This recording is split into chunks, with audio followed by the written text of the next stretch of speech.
আসসালামু আলাইকুম ভিউয়ার্স। আজকের ভিডিওতে আমরা যে বিষয়টি জানবো যে পুলিশের সঙ্গে এনটিআরসি এর নিয়োগ বঞ্চিতদের ধাওয়া পাল্টা ধাওয়া। তো ভিডিওটি না টেনে সম্পূর্ণ ভিডিওটি দেখুন। আমরা দেখতেছি যে এনটিআরসি এর নিয়োগ বঞ্চিত যারা আছেন তারা যখন অবস্থান কর্মসূচি পালন করেন তখন তাদের সাথে পুলিশের ধাওয়া পাল্টা ধাওয়া হয়। তো সেই খবর আজকে আমরা দেখি যে পুলিশের সঙ্গে বেসরকারি শিক্ষক নিবন্ধন ও প্রত্যয়ন কর্তৃপক্ষ এনটিআরসি এর নিয়োগ বঞ্চিত শিক্ষকদের ধাওয়া পাল্টা ধাওয়ার ঘটনা ঘটেছে। রবিবার দুপুরে সচিবালয়ের কাছাকাছি এই ঘটনা ঘটেছে। এর আগে 17তম শিক্ষক নিবন্ধনে চূড়ান্তভাবে উত্তীর্ণ 35 ঊর্ধ্বরা নিয়োগের দাবিতে সচিবালয়ে ঢোকার চেষ্টা করেছেন। সকালে জাতীয় প্রেস ক্লাবের সামনে থেকে সচিবালয়ের দিকে যাত্রা শুরু করেন নিয়োগ বঞ্চিতরা। তারা এই কর্মসূচির নাম দেন সচিবালয় অভিমুখে লং মার্চ। 35 ঊর্ধ্ব বয়সে 17তম শিক্ষক নিবন্ধন উত্তীর্ণরা রাস্তায় পড়ে থাকতে দেখা যায়।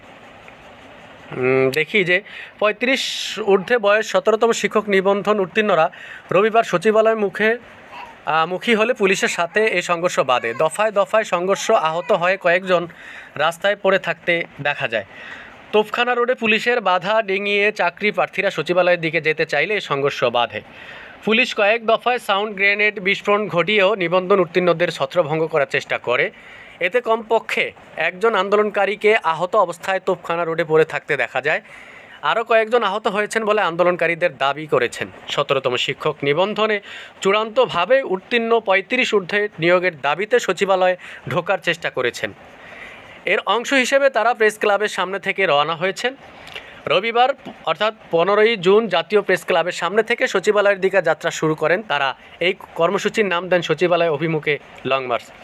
এদিকে 17তম শিক্ষক নিবন্ধন পরীক্ষায় চূড়ান্তভাবে উত্তীর্ণ বয়স 35 বছর অতিক্রম করায় প্রার্থীদের পঞ্চম গণবিজ্ঞপ্তিতে আবেদনের সুযোগ দিতে নির্দেশ দিয়েছেন হাইকোর্ট।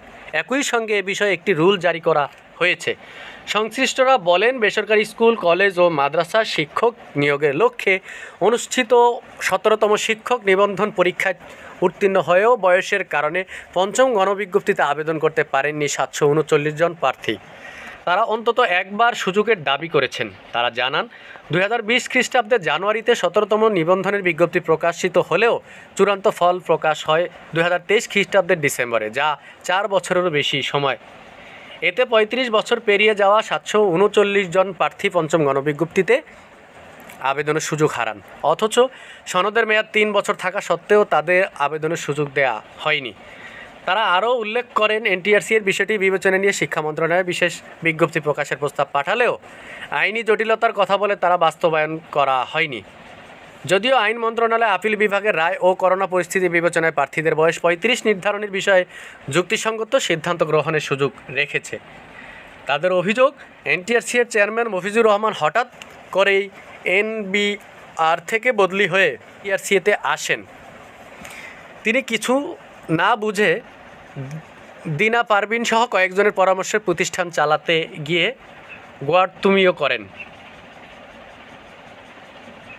এনটিআরসি এর পঞ্চম গণবিজ্ঞপ্তিতে প্রায় 97,000 শূন্য পদের বিপরীতে মাত্র 24,000 কম প্রার্থী আবেদন করেন, যেখানে 739 জন 17তম নিবন্ধনধারী বয়সের কারণে আবেদন করতে পারেননি।